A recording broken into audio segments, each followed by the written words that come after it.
اعوذ باللہ من الشیطان الرجیم بسم اللہ الرحمن الرحیم۔ کروڑوں درود و سلام نبی پاک صلی اللہ علیہ وسلم پر۔ میرے محترم بزرگوں، بھائیوں، دوستوں اور بہنوں، السلام علیکم۔ آج میرا موضوع ہے شوگر کیوں ہوتی ہے اور شوگر کو کس طرح کنٹرول کیا جا سکتا ہے۔ شوگر کی سب سے بڑی وجہ ہماری آرام دہ زندگی ہے اور کھانا زیادہ کھانا دوسری بڑی وجہ ہے۔ اصول یہ ہے کہ روزانہ اتنی جسمانی محنت ضرور کی جائے جس سے غذا میں شامل بعض حرارے توانائی میں تبدیل ہو کر ختم ہو جائیں اور تھوڑے سے آگامی آلات کے لیے جسم میں محفوظ رہیں۔ آرام دہ زندگی، سواری کی سہولت اور کاموں کی نوعیت نے جسمانی مشقت کم کر دی ہے۔ دوسری طرف روسٹ کھانے، گھی میں بنے ہوئے کھانوں کی وافر مقدار، چینی اور گلوکوز کے بے دریغ استعمال نے ہماری روزانہ غذا میں حراروں کی مقدار اتنی بڑھا دی ہے کہ جسم کرسی پر بیٹھے بیٹھے یا آرام کرتے کرتے ان کی نصف تعداد بھی استعمال نہیں کر سکتا۔ غیر استعمال شدہ غذائی حرارے گلوکوز کی شکل میں خون میں گردش کرتے رہتے ہیں۔ انہیں جسم میں ذخیرہ کرنے کے لیے انسولین کی معمول سے زیادہ مقدار کی ضرورت ہوتی ہے۔ اس طرح لبے پر دباؤ پڑتا ہے، رفتہ رفتہ اس کی انسولین بنانے کی استعداد کم ہو جاتی ہے اور شوگر کا مرض شروع ہو جاتا ہے۔ شوگر کی ایک وجہ زندگی کی دوڑ میں سب سے آگے نکل جانے کی دوڑ ہے۔ مقابلہ ایک صحت مند جذبہ ہے، لیکن اس میں حسد شامل نہیں ہونا چاہیے۔ اللہ کی رضا اور تقسیم پر خوش رہنا چاہیے۔ حسد حدیث کے مطابق نیکیوں کو اس طرح کھا جاتا ہے جس طرح آگ لکڑیوں کو کھا جاتی ہے۔ دنیا میں بھی حسد سے پیدا ہونے والا ذہنی دباؤ جسمانی افعال کو متاثر کرتا ہے اور ایسے لوگ بالآخر شوگر کے مرض میں مبتلا ہو جاتے ہیں۔ زیادہ وزن والے لوگوں میں شوگر میں مبتلا ہونے کی ایوریج زیادہ ہے، شرح زیادہ ہے۔ موٹے لوگوں کو وزن کم کرنا چاہیے، خوراک پر توجہ دینی چاہیے، میٹھی اور آئل سے تیار چیزوں کو بہت ہی کم کھانا چاہیے۔ ورزش بہت ضروری ہے، صبح شام یا ایک وقت کم از کم صبح یا شام رکھ لیں۔ صبح زیادہ بہتر ہے، کم از کم آدھا گھنٹہ یا ایک گھنٹہ واک یا ایکسرسائز کرنی چاہیے۔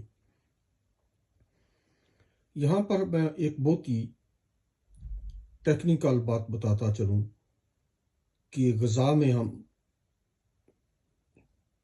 کون سی چیز شامل ہو یا کون سی چیز کم شامل ہونی چاہیے یا زیادہ ہونا چاہیے ہو تو وہ شوگر کی جو ہے شرح وہ زیادہ ہو جاتی ہے۔ تو غذا میں شامل شکر اور نشاستہ ہاضمے کے طویل عمل سے گزر کر گلوکوز کی شکل اختیار کر لیتا ہے۔ بالآخر یہ گلوکوز بھی شریانوں میں جذب ہو کر خون میں شامل ہو جاتا ہے۔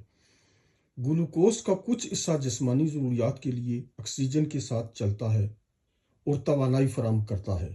انسولین کا کام یہ ہوتا ہے کہ خون میں شامل غیر استعمال شدہ گلوکوز کو گلائکوجن میں تبدیل کر دے تاکہ جسم اسے آئندہ کے لیے ذخیرہ کر لے۔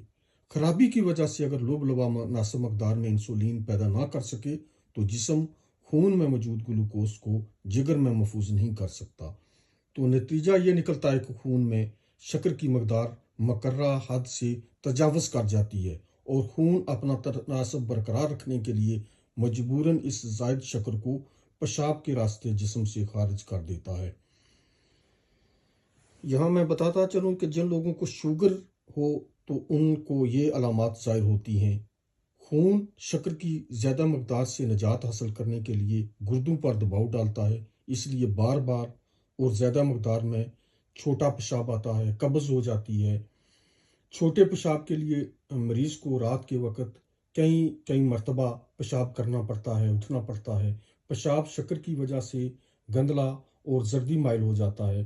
جسم سے پیشاب کے راستے زیادہ پانی نکل جانے سے پیاس میں شدت آ جاتی ہے، گلا خشک رہتا ہے، کمزوری محسوس ہو جاتی ہے، جسم جو ہے کمزور لاغر ہونا شروع ہو جاتا ہے۔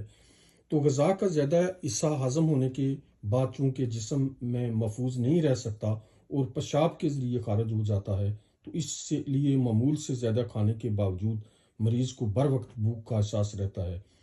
تو زیادہ کھانے کے باوجود چونکہ زیادہ گلوکوز پیشاب کے راستے خارج ہو جاتا ہے، اس لیے مریض عموماً بھوک محسوس کرتا ہے اور آہستہ آہستہ کمزوری محسوس ہوتی ہے۔ علاج بر وقت نہ کیا جائے تو شکر کی زیادہ مقدار بغیر استعمال ہوئے خارج ہو جاتی ہے۔ پھر توانائی کے اصول کے لیے جسم میں جمع چکنائی کے ذخائر بھی ختم ہو جاتے ہیں اور وزن تیزی سے کم ہونے لگتا ہے۔ خون میں شکر کی مقدار بڑھ جائے تو اس میں انفیکشن کا مقابلہ کرنے کی صلاحیت کم ہو جاتی ہے، جسم پر پھوڑے نمودار ہونا شروع ہو جاتے ہیں، معمولی سا زخم بھی بہت دیر بعد ٹھیک ہوتا ہے، آنکھیں دھندلا جاتی ہیں، مریض دیکھنے کی صلاحیت جو ہے مریض میں کم ہو جاتی ہے، اس لیے جلد از جلد آنکھوں کا معائنہ کرانا چاہیے۔ شوگر کے مریضوں کو بر وقت درست مسلسل علاج کرانا چاہیے۔ انسولین اور گولیوں کی وجہ سے شوگر کے مریضوں کو ایک نئی زندگی ملی ہے۔ شوگر کا مریض صحیح علاج کے ساتھ خوشگوار زندگی گزار سکتا ہے۔ مریض کو معالج کے ساتھ رابطے میں رہنا چاہیے، خون اور پیشاب کے ضروری ٹیسٹ کراتے رہنا چاہیے۔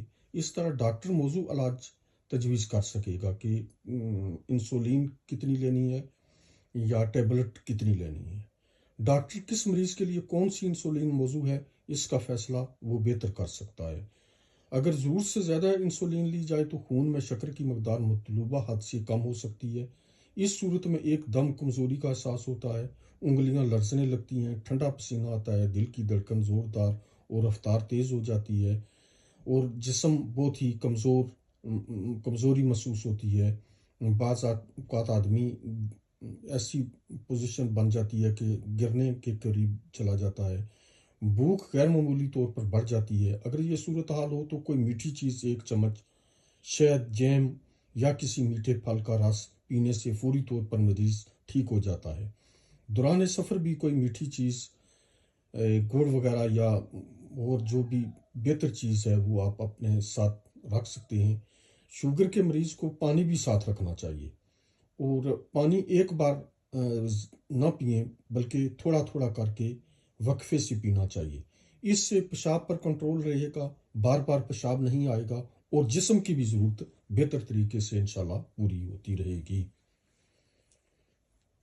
پروٹین کے اصول کے لیے یہاں پر میں بتاتا چلوں، اور یہ بہت ہی ضروری ایشو ہے کہ ہمارا ذہن میں ہے کہ ہم گوشت زیادہ کھائیں گے تو پھر ہمیں پروٹین ملے گی یا طاقت ملے گی، تو ایسا نہیں ہے۔ گوشت بھی کھانا چاہیے، ایک ایوریج کے حساب سے کم کھائیں، ویک میں 2 دن کھا لیں، 3 دن کھا لیں، لیکن شوگر کے مریضوں کے لیے بہتر ہے کہ وہ دالوں، سبزیوں اور فروٹ سے ملنے والی پروٹین سے فائدہ اٹھائیں۔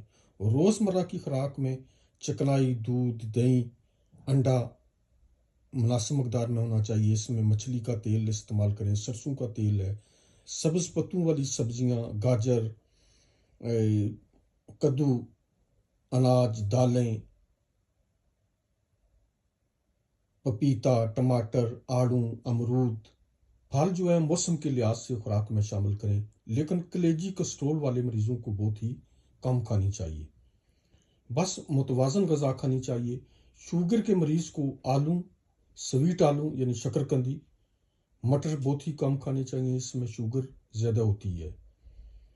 مریض کو کبھی بھی مایوسی کا شکار نہیں ہونا چاہیے، کیونکہ ہمارے مذہب میں تو ویسے ہی مایوسی گناہ ہے۔ تو کچھ سال پہلے شوگر کا مؤثر علاج موجود نہیں تھا، مریض کو اپنی باقی زندگی موت کے سائے میں گزارنا پڑتی تھی۔ خدا کا شکر کرنا چاہیے کہ اب مناسب علاج ہے اور اللہ کے فضل کرم سے بہتر اور طویل زندگی مریض شوگر کے مریض بھی گزار سکتے ہیں۔ یہاں پر میں بتاتا چلوں یہ بہت ہی انشاءاللہ شوگر کے مریضوں کے لیے بہت ہی اچھا نسخہ ہے۔ سبزیوں میں کدو، کریلے اور بھنڈی زیادہ استعمال کرنی چاہیے، زیادہ کھانی چاہیے۔ کریلے کا جوس بنا کر پی لیں، اگر ایک دن ہر روز نہیں تو 2 دن چھوڑ کر پی لیں۔ اگر جوس بھی نہیں پی سکتے کریلے کا تو پھر 1 چمچ کریلے کا پاؤڈر تیار کر لیں، تو وہ آپ دوسرے دن تیسرے دن 1 چمچ پاؤڈر کریلے کا جو پاؤڈر ہے وہ کھا لیں، تو انشاءاللہ اس سے آپ کو کافی فائدہ ہوگا۔ تو اسی پر میں اجازت چاہتا ہوں، پلیز یہ ویڈیو لائک اور شیئر کریں اور چینل سبسکرائب کریں تاکہ دوسرے بہنوں بھائیوں دوستوں تک بھی معلومات پہنچ سکے۔ اللہ تعالیٰ آپ کو اور مجھے مشکلات، مصیبتوں اور بیماریوں سے بچائے۔ اللہ حافظ۔